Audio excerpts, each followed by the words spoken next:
আল্লামা মামুনুল হককে তারা ভয় পায় বলেই পার্লামেন্টে ঢুকতে দেয় না। আল্লামা মামুনুল হক পার্লামেন্ট থেকে রাজপথে আরো শক্তিশালী হবে ইনশাআল্লাহ। নারে তাকবীর। এই বর্তমান সংকটে যারা আমাদেরকে নেতৃত্ব দিয়ে বাংলাদেশের মুক্তির সংগ্রামকে সেই ৭১ সাল থেকে শুরু করে শহীদরা যে পথ আমাদেরকে দেখিয়েছিলেন, ৪৭-এ যে শহীদরা আমাদেরকে পথ দেখিয়েছিলেন, ২৪-এ শহীদরা আমাদেরকে যে পথ দেখিয়েছিলেন, সে পথেই নেতৃবৃন্দ আমাদেরকে নিয়ে যাচ্ছেন।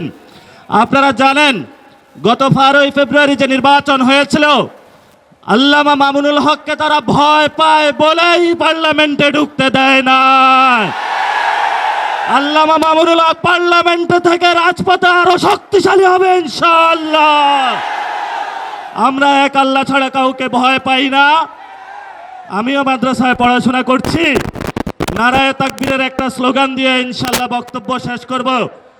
বাংলাদেশে আমরা যতদিন জীবিত থাকবে, বাংলাদেশে যতদিন থাকবে, নারায়ে তাকবীরের স্লোগান চলবে ইনশাআল্লাহ।